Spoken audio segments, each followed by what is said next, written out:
इस वीडियो में हम लोग आज पढ़ेंगे बेसिक ट्रांसलेशन के बारे में और उसमें से सारे चीज देखेंगे किस तरह से एक सेंटेंस बनता है और उसके आधार पर ही कैसे बड़े बड़े इंग्लिश के सेंटेंस बनते हैं।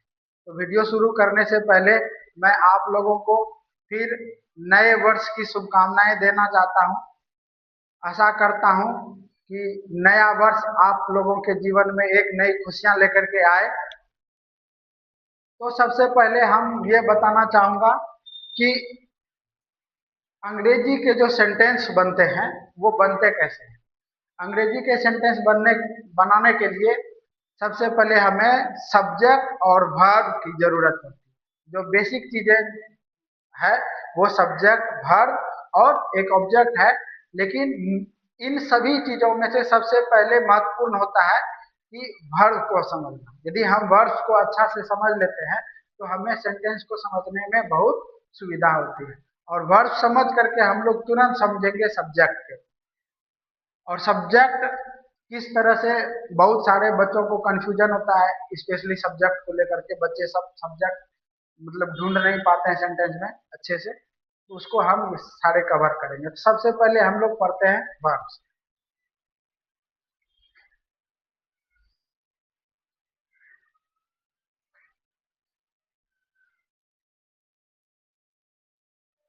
वर्ब का मतलब होता है क्रिया। वर्ब का मतलब क्या होता है? क्रिया। मतलब कि एक ऐसा वर्ब जो एक्शन डिनोट करता है। वर्ब्स का मतलब होता है एक्शन। जैसे कि हम लोग अभी जैसे चल रहे हैं, ये वॉकिंग हो गया। लिखना, पढ़ना, उठना, बैठना, reading, writing, jumping, dancing, swimming, ये सारे सब क्या है? एग्जाम्पल्स हैं वर्ब के। तो वर्ब का मतलब होता है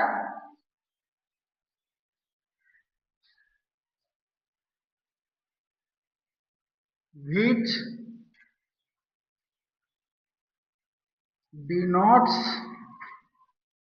an action।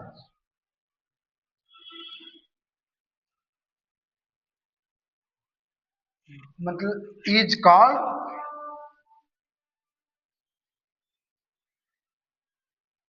Verb. Is called का मतलब होता है कहा जाता है। which denotes an action is called verb. मतलब जो किसी काम को सूचित करता है, किसी काम के होना सूचित करता है, उसको हम क्या बोलते हैं? वर्ब। तो हिंदी में एक वर्ब क्रिया का डिफिनेशन है, जिससे किसी काम का होना जाना जाए उसे क्रिया कहते हैं। तो इसमें से सबसे पहले हम लोग पढ़ते हैं कुछ एग्जाम्पल्स, जैसे कि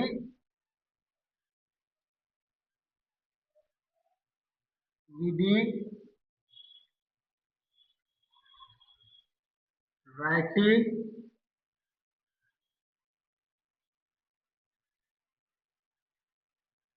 प्लेइंग,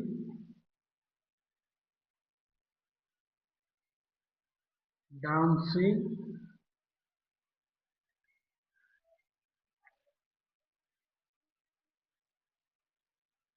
स्विमिंग,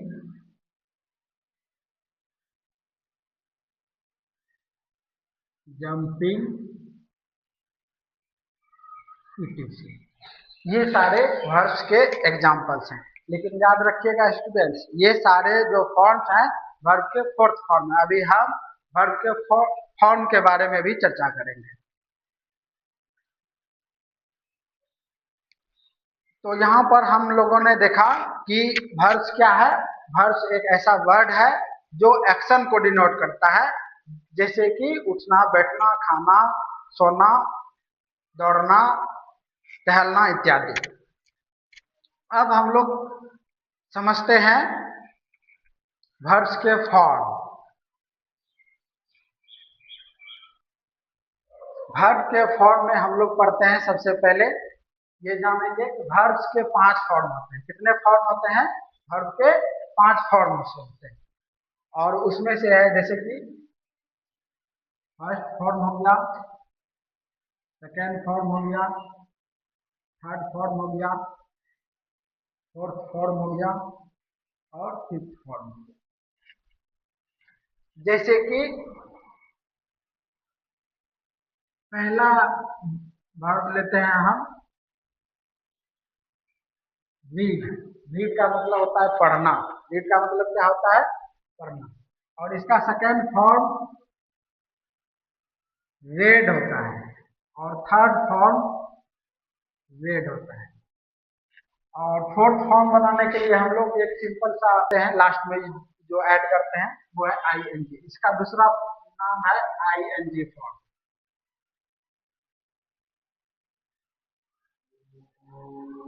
READING, रीडिंग। और इसका फिफ्थ फॉर्म होता है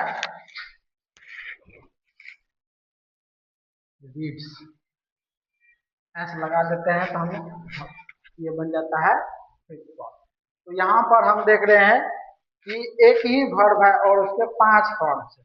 पहला फॉर्म है रीड, दूसरा फॉर्म है रेड, तीसरा फॉर्म है रेड, फोर्थ फॉर्म है रीडिंग, आईएनजी इसमें लगाते हैं, और फिफ्थ फॉर्म है रीड्स, जिसमें हम जनरली हम लोग एस या एस लगाते हैं तो वो वर्ब का फोर्थ फॉर्म फिफ्थ फॉर्म बन जाता है।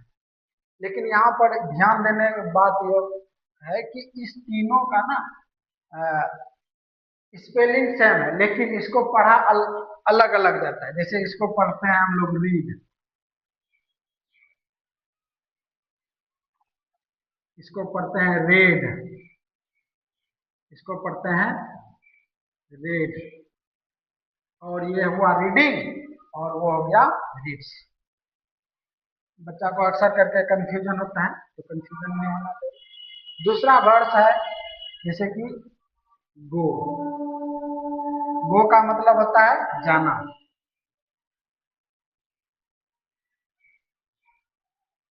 गो का मतलब जाना। गो का सेकेंड फॉर्म होता है वैन, और इसका थर्ड फॉर्म होता है गॉन। इसका फोर्थ फॉर्म होता है गोइंग, और फिफ्थ फॉर्म होता है गोज। ये दोनों फॉर्म्स जो होते हैं ना वर्ड्स के आसान होते हैं। इसमें बस आईएनजी लगा दो और इसमें एस या एस लगा दो तो वो बन जाते हैं फिफ्थ फॉर्म। जनरली हम लोग ईएस लगाते हैं जब वॉवेल आ जाता है, तब vowel A E I O you होता है। जैसे यहाँ ओ आ गया है तो ईएस लगाते हैं। जनरली हम लोग इस रूल का फॉलो करते हैं, और कोई कॉन्सोनेंट रहता है तो सिंपली एस लगाते हैं।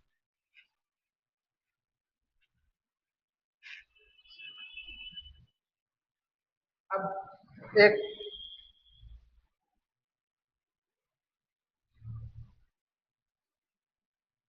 अब यहाँ पे हम एक और वर्ब लेंगे कम।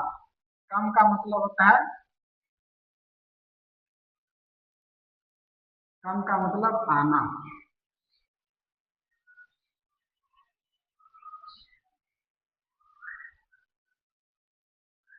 इसका सेकंड फॉर्म होता है कैम। इसका थर्ड फॉर्म होता है कम। इसका फर्स्ट फॉर्म और थर्ड फॉर्म दोनों सेम ही होता है। और यहाँ पे लिखेंगे कमिंग। लेकिन यहाँ पे स्टूडेंट्स ध्यान देने का बात यह है कि जैसे ही आई एन जी लगाने लगते हैं, यदि यदि वर्ड के लास्ट में ई रहता है तो हम उसको हटा देते हैं और उसके बाद आई एन जी लगाते हैं। जितने भी वर्ड्स आएंगे यदि लास्ट में यदि ई रहेगा तो उसको हम लोग क्या करेंगे, हटा देंगे। COMES, यहाँ पे ऑलरेडी पहले से ई ही था इसलिए एस। ये हो गया कम का फॉर्म। चौथा लेते हैं जैसे ब्रिंग हो गया।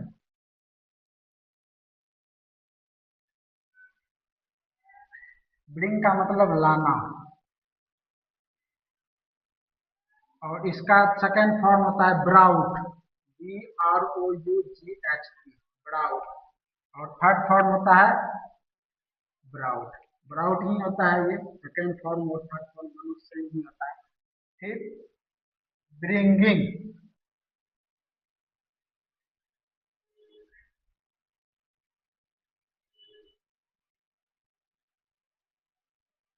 ब्रिंगिंग, और फिफ्थ फॉर्म हो गया ब्रिंग्स। एक चौथा और लेते हैं, सॉरी पांचवा,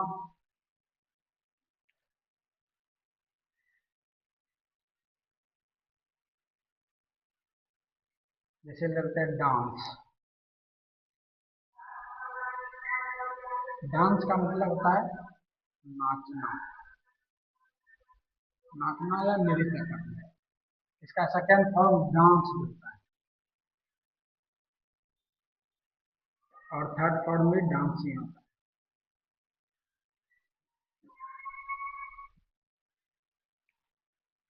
और यहाँ पे फिर देख रहे हैं कि लास्ट में ई है, यहाँ पे लास्ट में ई है और हमको आई एन जी लगाना है, तो सबसे पहले ई हटा दिए और उसके बाद आई एन जी लगा दिए, और इसमें हो जाएगा डांसेस। आई होप आप लोग समझ पाए होंगे वर्ब क्या है और वर्ब के फॉर्म्स कितने हैं। अब हम लोग समझते हैं कि वर्ब होते कितने प्रकार के हैं।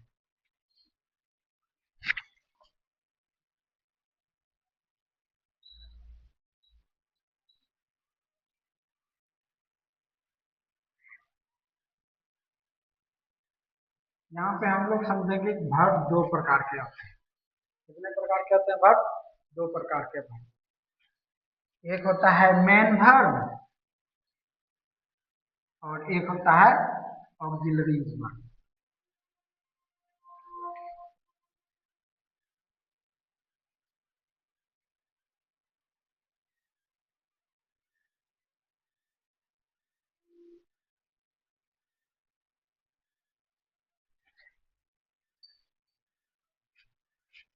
और मेन वर्ब का ही दूसरा नाम है finite verb.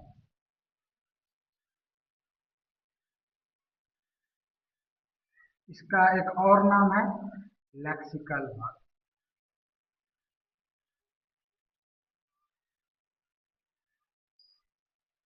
LAXICAL, lexical verb. और इसी का एक और नाम है ऑर्डिनरी वर्ब।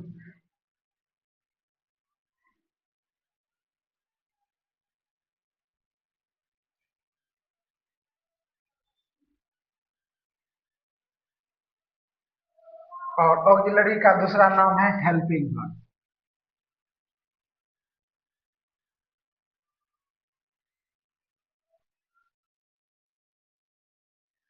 सिंपल इंग्लिश के सेंटेंस बनाने में ऑक्सिलरी वर्ब्स का ना बहुत बड़ा योगदान होता है। मतलब इस वर्ब को समझे बगैर हम सिंपल सेंटेंस को तो समझ ही नहीं सकते। मेन सेंटेंस जो टेंस के अनुसार होते हैं वो तो अलग की बात है, लेकिन सिंपल सेंटेंस में इनका योगदान बहुत ज्यादा होता है। और जो जो टेंस जो सेंटेंस टेंस से रिलेटेड होते हैं उसमें तो स्पेशली इनका रोल और ज्यादा अधिक बढ़ जाता है। तो यहाँ पर हम लोग ये देख पा रहे हैं कि वर्ब्स कितने प्रकार के होते हैं, मेन वर्ब और ऑक्सिलरी वर्ब। वर्ब्स कितने प्रकार के होते हैं, मेन वर्ब और ऑक्सिलरी वर्ब। अब यहाँ पे हम समझेंगे मेन वर्ब्स क्या है। तो मेन मुख्य क्रिया इसको हिंदी में बोलते हैं। तो मेन वर्ब्स मतलब वैसे वर्ब्स को कहते हैं जो टेंस के अनुसार अपना रूप बदलते हैं। मेन वर्ब्स किसको बोलते हैं, वैसे वर्ब्स जो टेंस के अनुसार अपना रूप बदलते हैं। The verbs that changes its form according to tense. जो टेंस के अनुसार अपना रूप बदल लेता है उसको हम लोग वर्ब्स बोलते हैं। अभी जस्ट मैंने आप लोगों को फॉर्म बताए थे, पांच वर्ब के पांच रूप होते हैं वो बताए थे। वो जो रूप बदलता है, यदि कोई वर्ब अपना रूप बदल रहा है तो उसको हम लोग बोलते हैं मैन वर्ब। और जैसे कि इसमें हम लेते हैं, जैसे मैं जाता हूँ का आई गो लिखते हैं, और वह जाता है का ही गोज, और तुम गए का, यू वेंट, ये पास्ट फॉर्म है। तो यहाँ से देखिए, एक ही वर्ब है जो अपना अलग अलग रूप बदलता है। यहाँ है फर्स्ट फॉर्म में, यहाँ पास्ट फॉर्म में है वेंट हो गया, और यहाँ पे फिफ्थ फॉर्म में हो गया। तो ऐसे वर्ब जो अपना अकॉर्डिंग टू टेंस अपना फॉर्म्स बदलते हैं, उसको बोलते हैं हम लोग मैन वर्ब। और ऑक्सिलरी वर्ब बोलते हैं, इसको हिंदी में हम लोग बोलते हैं सहायक क्रिया। क्या बोलते हैं? सहायक क्रिया।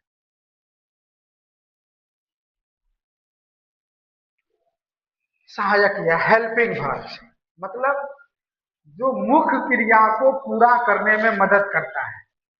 ऑक्सिलरी वर्ब्स का जो डिफिनेशन है वो ये है कि जो मुख्य क्रिया को मदद करने में, पूरा करने में मदद करता है, उसको हम लोग बोलते हैं ऑक्सिलरीज वर्ब। अभी हम बहुत सारे ऑक्सिलरीज वर्ब देखने वाले हैं। ऑक्सिलरी, चूंकि मेन वर्ब के बारे में अभी हम जस्ट 5 एग्जांपल दिए थे और उसका पांचों रूप बताए। अब उसके बाद हम लोग पढ़ेंगे ऑक्सिलरी। अब हम लोग पढ़ेंगे ऑक्सिलरीज वर्ब्स के बारे में। तो ऑक्सिलरीज वर्ब क्या है? ऑक्सिलरीज वर्ब है वैसी क्रियाएं जो मुख्य क्रिया को पूरा करने में मदद करता है। इसका दूसरा नाम क्या है? Helping verb. क्या नाम है इसका? Helping verb. अभी जस्ट पहले भी बताए थे हम। ऑक्सिलरीज वर्ब दो प्रकार के होते हैं, एक प्राइमरी ऑक्सिलरीज और दूसरा मॉडल ऑक्सिलरीज। तो हम लोग पहले पढ़ते हैं प्राइमरी ऑक्सिलरीज, एक नंबर।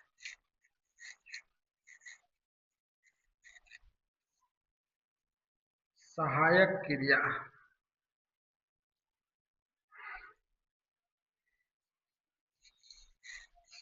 तो इसमें है आपका is, am, are, was, where,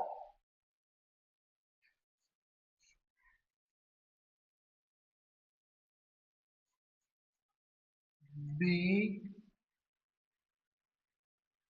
been, being, have, has, had, has, had, having, I hear, having,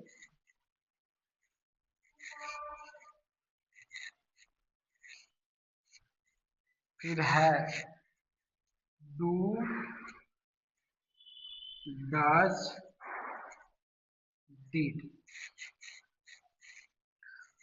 ये हो गए आपके primary auxiliaries.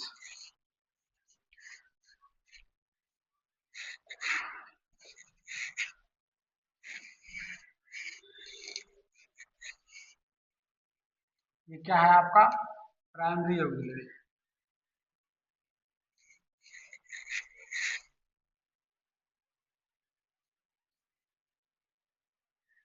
Primary auxiliaries.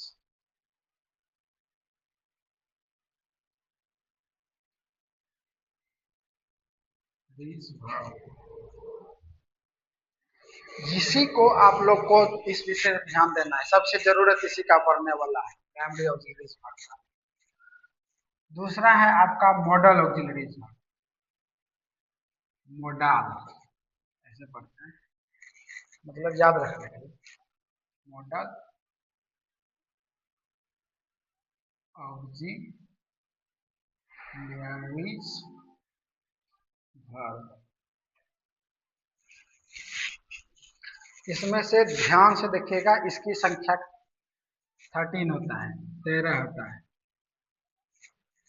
Model auxiliaries का।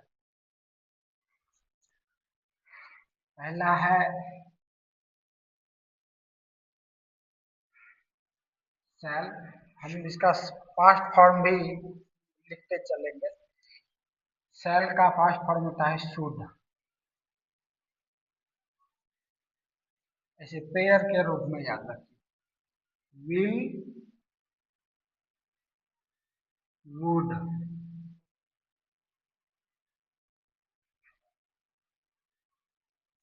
will, would,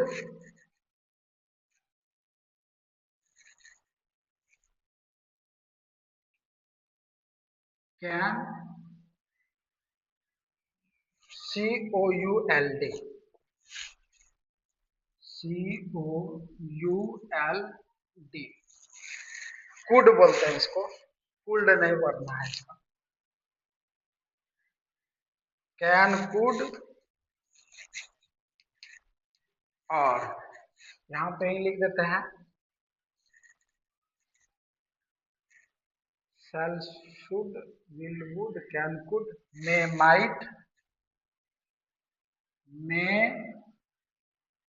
might, अब उसके बाद है नीड, देयर,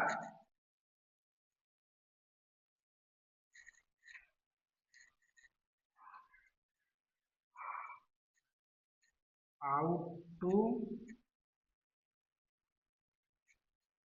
यूज टू। देखिए तो 13 पूरा, 1 2 3 4 5 6 7 8 9 10 11 12 और एक लास्ट में है, इसमें एक छूट गया है, नीड, देयर और मस्ट। तो ये 13 मॉडल ऑक्सिलरीज वर्ब हैं। इसके बारे में हम लोग डिटेल से किसी और वीडियो में पढ़ेंगे। फिलहाल हमको जो अभी पढ़ना है, जो हम लोगों को ज्यादा जरूरत पड़ने वाला है, ये प्राइमरी ऑक्सिलरीज वर्ब का आप लोगों को ध्यान देना है। प्राइमरी ऑक्सिलरीज के बारे में, मॉडल ऑक्सिलरीज जब हम एक दिन फिर से अलग से क्लास लेंगे तो उसमें हम सारे मॉडल ऑक्सिलरीज को क्लियर करेंगे, लेकिन अभी आप लोगों को प्राइमरी ऑक्सिलरीज पे ध्यान देना है।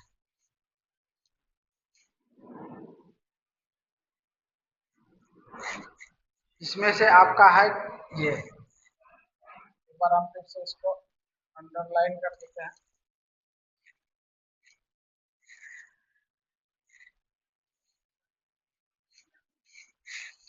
ये प्राइमरी ऑक्सिलरीज वर्ब। तो आई होप आप लोग इस टॉपिक को अच्छा से समझ पाए होंगे। अब हम लोग आगे बढ़ते हैं। एक बार यदि स्क्रीनशॉट लेना है तो आप ले सकते हैं।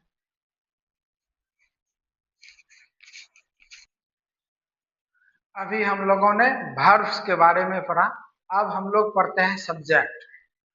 तो सब्जेक्ट हम पहले भी हम बताए हुए हैं कि सब्जेक्ट क्या है। वर्ब को पढ़ करके सब्जेक्ट को पढ़ना ज्यादा आसान होता है, इसीलिए पहले हम वर्ब्स पढ़ा। सब्जेक्ट, सब्जेक्ट का मतलब होता है कर्ता। सब्जेक्ट का मतलब क्या होता है? कर्ता। अब यहाँ पे क्या है कि पहले तो वर्ब्स होते हैं, मतलब एक्शन वाले वर्ड। अब एक्शन करने वाले यदि वर्ड है तो एक्शन को करने वाला भी तो होगा ना। जैसे कि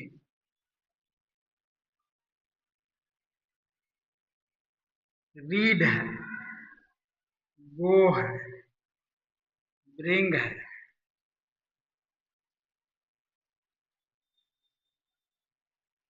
स्विम है, ये सारे वर्ब्स हैं। तो इसको तो करने वाला भी होगा, तो इसी को जैसे करने, जैसे क्रिया को करने वाले को ही कर्ता बोलते हैं। क्रिया को करने वाले को क्या बोलते हैं? कर्ता बोलते हैं। मतलब डूअर। इसे मतलब डू मतलब होता है ना करना, डू का मतलब करना, और डूअर मतलब करने वाला। जिस तरह टीच मतलब होता है पढ़ाना, और टीचर मतलब पढ़ाने वाला। जैसे ई आर लगा देते हैं तो उसमें से वो उसको करने वाला बन जाता है। Doer of an action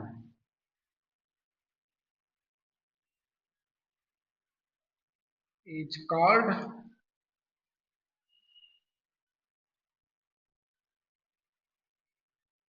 subject.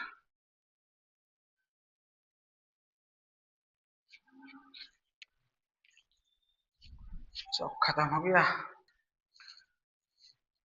तो यहाँ पर हम लोग क्या समझ रहे हैं, सब्जेक्ट को। तो सब्जेक्ट किसे कहते हैं, जो किसी क्रिया को करता है उसको हम लोग क्या बोलते हैं, सब्जेक्ट बोलते हैं। मतलब doer of an action is called subject. Doer of an action is called subject. अब यहाँ पर आते हैं कौन मुख्य रूप से सब्जेक्ट्स कौन कौन से हैं। जैसे कि पहला है यहाँ पे आई। आई का मतलब होता है मैं। उसके बाद है वी। वी का मतलब होता है हम लोग।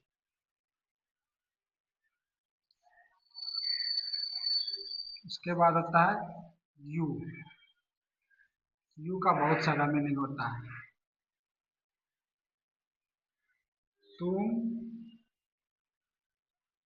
तुम लोग,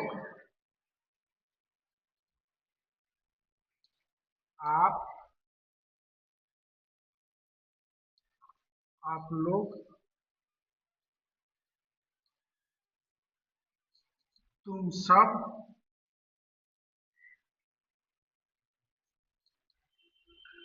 आप सब। ये सारे हैं। उसके बाद है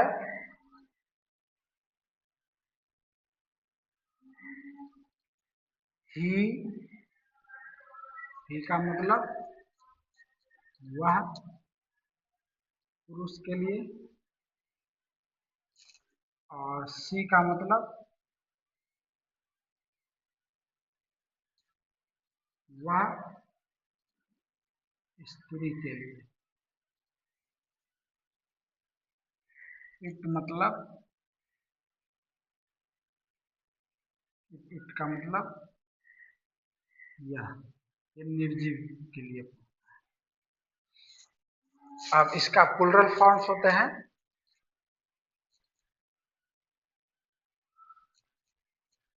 दे। दे का मतलब वे लोग। और उसके बाद है आपका दिस। दिस मतलब यह। उसके बाद है दैट। दैट मतलब वह। इशारा करने के लिए हम लोग इसको यूज करते हैं। तो यहाँ पर हम देख रहे हैं कि ये इतने सारे जो बेसिक्स होते हैं, बहुत सारे बच्चे इसको तो जानते ही नहीं होंगे, लेकिन जो जिसे नहीं पता है वो यहाँ पे इसे अच्छा से समझ लीजिए। अब है यहाँ की, अब हमें सब्जेक्ट जैसे ही यदि हम पढ़ते हैं उसी समय हमें पर्सन्स भी पढ़ने चाहिए। पर्सन मतलब कौन फर्स्ट पर्सन है, कौन सेकेंड पर्सन है, कौन थर्ड पर्सन है। तो अब हम लोग थोड़ा सा पर्सन के बारे में पढ़ते हैं। ये तो बेसिक्स वर्ड्स हैं।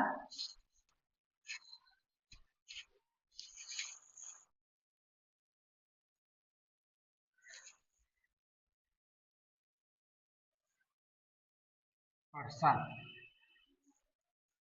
इसको हिंदी में बोलते हैं पुरुष। तो पर्सन कितने प्रकार के आते हैं, पर्सन 3 प्रकार के आते हैं। कौन कौन, फर्स्ट पर्सन, सेकेंड पर्सन और थर्ड पर्सन। तो फर्स्ट पर्सन किसे कहते हैं, तो जैसे इसके बारे में जनरली ये बात पता चलता, फर्स्ट पर्सन जिसके, जो बोलता है उसको फर्स्ट पर्सन बोलते हैं, जो सुनता है उसको सेकंड पर्सन बोलते हैं, और जो जिसके बारे में बोला जाए उसको थर्ड पर्सन कहते हैं। तो ये सारे डिफिनेशंस हैं। मतलब बोलने वाले को फर्स्ट पर्सन, सुनने वाले को सेकंड पर्सन, और जिसके बारे में बोला जाए वो थर्ड पर्सन। ये जनरली मतलब डिफिनेशन। लेकिन यहाँ पर हम सीधा बच्चों को एक बात बोलते हैं याद रखने के लिए। और बच्चों को जो सबसे ज्यादा कंफ्यूजन होता है थर्ड पर्सन में, थर्ड पर्सन में कंफ्यूजन कैसे होता है उसको जानने का कोशिश करते हैं। तो सबसे पहले हम लोग एक बात सीधा याद रखेंगे, आई वी फर्स्ट पर्सन होता है, फर्स्ट पर्सन।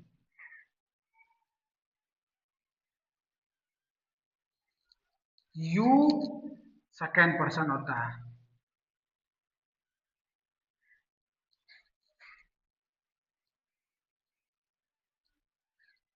अब यहाँ पे देख रहे हैं दुनिया में दो ही है जो फर्स्ट पर्सन है, आई और वी, और एकलौता है दुनिया में यू जो सेकंड पर्सन है। अब यदि हम इस तीनों का बात, इस तीनों को छोड़ दें, आई वी यू, इस तीनों को छोड़ दें तो दुनिया का सारा चीज थर्ड पर्सन ही होता है। मतलब जो चीज हमें आंखों से दिखाई देता है वो सारे क्या है, थर्ड पर्सन। जैसे कि हमें खिड़की दिखाई दे रहा है, खिड़की थर्ड पर्सन है। हमें पंखा दिखाई दे रहा है, पंखा थर्ड पर्सन है। हमें बेंच दिखाई दे रहा है, ये बेंच थर्ड पर्सन है।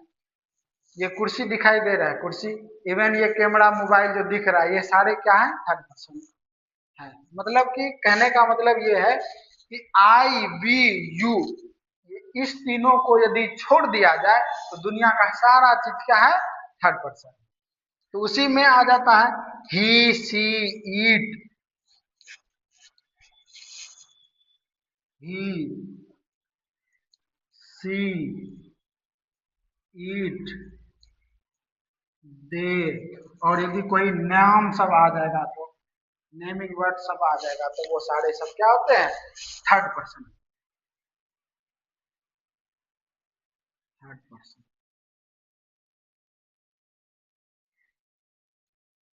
अब यहाँ पे हम बच्चों को जो स्पेशल कंफ्यूजन होता है थर्ड पर्सन के बारे में वो बताने का कोशिश करते हैं।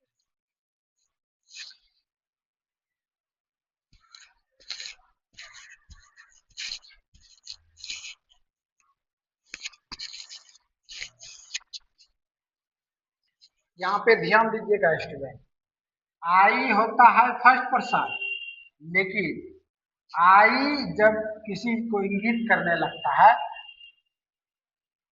जैसे माई फ्रेंड, ये हो गया आपका थर्ड पर्सन,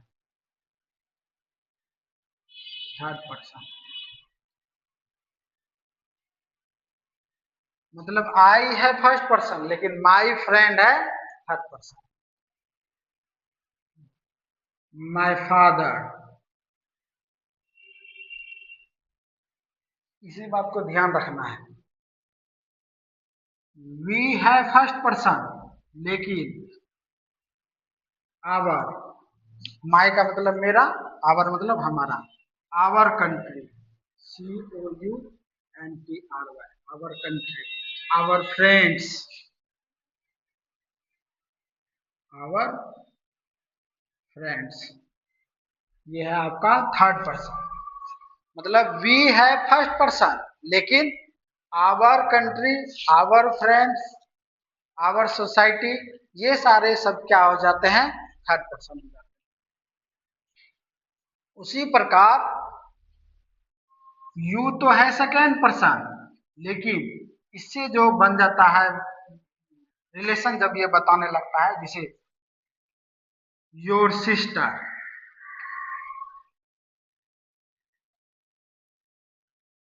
योर मदर,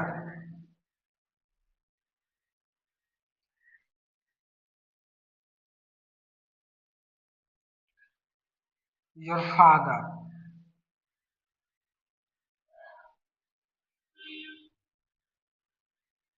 ये सारे वर्ड्स थर्ड पर्सन होते हैं।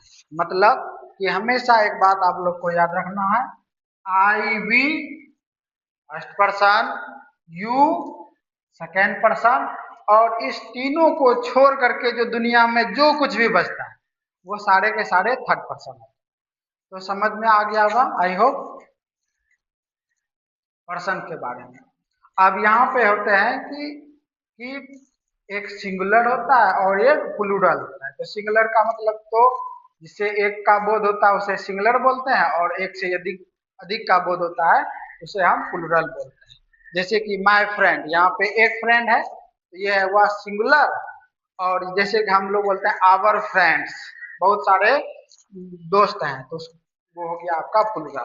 तो singular, plural, person, subject, verb, हम अभी तक में इतने सारे चीज को कवर कर चुके हैं। अब हम लोग मतलब कि ये जो होता है ना एक बेस जो तैयार किए, अब इस बेस के आधार पर अब हम लोग आगे कंप्लीट पढ़ने वाले हैं, जो कि अब जो मतलब जी जो पढ़ाएंगे, जो ट्रांसलेशन सब्जेक्ट सब बताएंगे, वो आपको समझने में बहुत ज्यादा आसान होगा।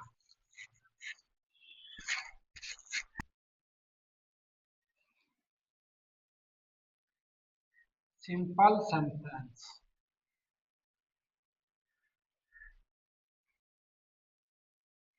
हम लोग पहले सिंपल सेंटेंस के बारे में पढ़ेंगे, उसके बाद एडवांस में जाएंगे। तो यहाँ पर सबसे पहले हम लोग कुछ चीजें दिमाग में रख लेते हैं, जैसे कि आई के साथ क्या लगता है, एम लगता है। We, you, they,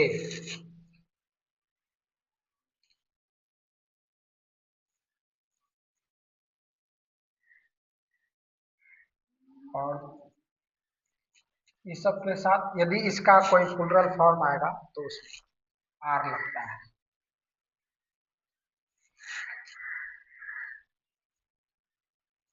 he, C, it, और कोई नेम आ जाएगा तो सिंगुलर रहेगा तो उसमें हम लोग इच लगाएंगे। ये बेसिक चीजें हम लोग याद रखते हैं।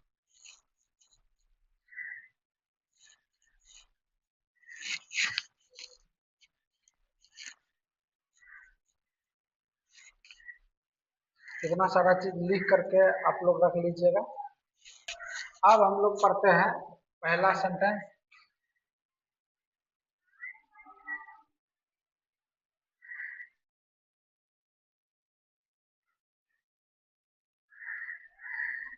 जैसे मैं एक छात्र हूँ। जैसे कि यहाँ पे देख रहे हैं आप, ये हूँ जो है यही है ऑक्सिलरी वर्ब। तो सेंटेंस दो प्रकार के होते हैं, जिसमें केवल सब्जेक्ट और ऑक्सिलरी वर्ब और ऑब्जेक्ट भी रहते हैं, और ऐसे सेंटेंस भी होते हैं कि जिसमें सब्जेक्ट के बाद मेन वर्ब यूज होते हैं, और वो स्पेशली टेंस में होते हैं। हम लोग अभी यहाँ पे सिंपल सेंटेंस पर, तो इसका हो जाएगा अंग्रेजी। पहले यहाँ पे जैसे ही अंग्रेजी ट्रांसलेशन का जो बेसिक मतलब होता है, जैसे ही हम लोग सब्जेक्ट लिखें, सब्जेक्ट लिखने के बाद तुरंत बाद हम लोग करते हैं ऑक्सिलरी वर्ब लिखते हैं। मतलब वर्ब आता है या ऑक्सिलरी वर्ब आता है, इसी दो में से आएगा। और ये दोनों वर्ड्स हमें मिलते हैं कहाँ पे, लास्ट। हिंदी में लास्ट में मिलता है, जबकि अंग्रेजी में सब्जेक्ट के जस्ट बगल में। इसका क्या हो जाएगा, I M a student.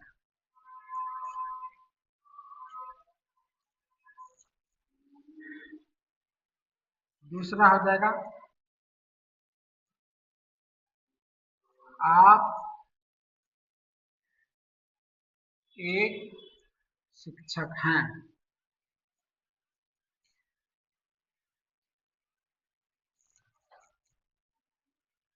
You are a teacher.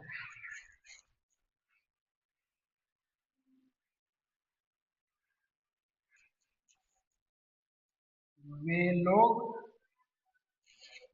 पहले फॉर्मूला देख लेते हैं।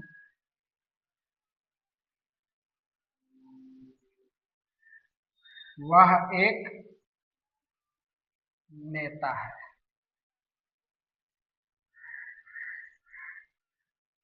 He is a leader, he is a leader. वे लोग किसान हैं, वे लोग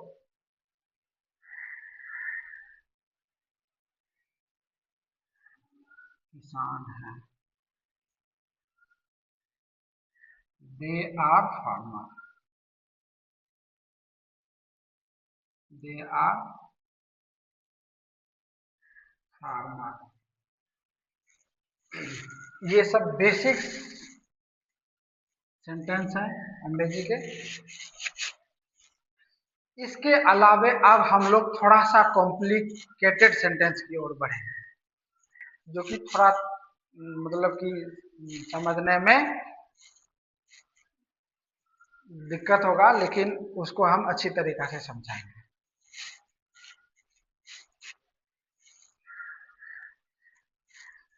ये सारे तो आप लोग पहले भी पढ़े होंगे निश्चित रूप से, लेकिन फिर भी एक बार हम सोचे कि बेसिक रूप से मतलब कि बच्चे को याद दिलाया जाए।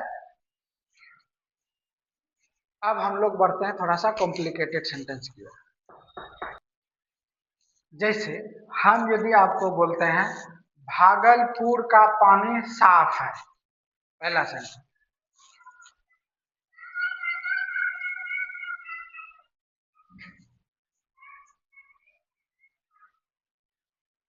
मतलब ये 4 पढ़ा दिए थे, ये 5। भागलपुर का पानी साफ है।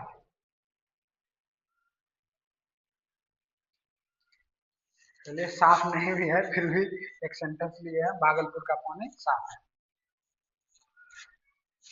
यहाँ पर हम देख रहे हैं कि सब्जेक्ट, सेंटेंस का सब्जेक्ट है कौन। तो कोई बच्चा बोलेगा कि सर भागलपुर मतलब है सब्जेक्ट, कोई बच्चा बोलेगा कि सर पानी है। दरअसल में ऐसा बात नहीं, मतलब भागलपुर का पानी ये सारा मिलकर के एक सब्जेक्ट है। क्या है? भागलपुर का पानी ही क्या है? सेंटेंस का सब्जेक्ट है। यहाँ पर हम देखते हैं कि यहाँ पे 2 नाउन आया हुआ है, एक है भागलपुर और दूसरा है पानी। ये भागलपुर प्रॉपर नाउन है और ये पानी मटेरियल नाउन है।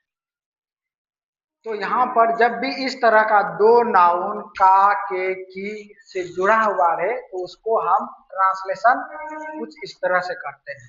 जैसे कि ऑफ का मतलब होता है का, के, की, ये हम लोग लेते हैं। तो यहाँ पर सबसे पहले हम लोग इसको लिखेंगे। जैसे पहले हम लोग लिखेंगे पानी का अंग्रेजी, उल्टा ट्रांसलेशन करते हैं। पानी का अंग्रेजी पहले लिखना है और उसमें द लगाना है। ये डिफिनिट होता है, द वाटर ऑफ। लेकिन जब भी प्रॉपर नाउन आ जाए तो उसमें द का प्रयोग नहीं किया जाता है। भागलपुर प्रॉपर नाउन है इसलिए द का प्रयोग नहीं होगा इसमें। The water of Bhagalpur.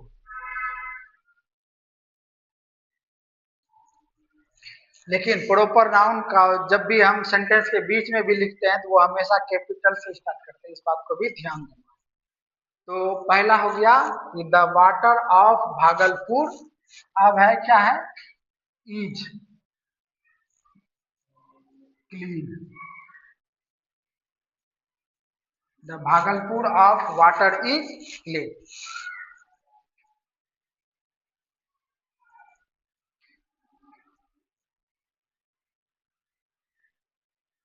जैसे दूसरा है नदी का पानी गर्म है। इसको कैसे बनाएंगे? तो यहाँ पे सब्जेक्ट कौन सा है? ये सब्जेक्ट। तो यहाँ पे हम लोग पहले शुरू करेंगे द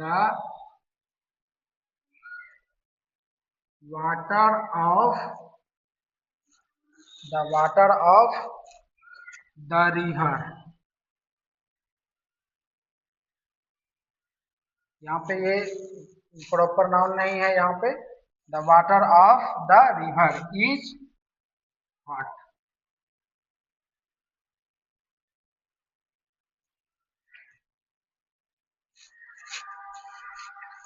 अब हम लोग इस तरह से ही और सारे सेंटेंस पढ़ेंगे। अब हम लोग नेक्स्ट वीडियो में यह क्लास अब कर लेंगे और इसमें से बहुत सारे सेंटेंस हम लोग पढ़ेंगे जो बेसिक्स, और आप लोगों को पढ़ने में बहुत मन भी लगेगा। तो आज का क्लास यहीं पे हम लोग ड्रॉप करते हैं। मिलेंगे अब अगले वीडियो में नए सिरे से। तब तक के लिए धन्यवाद।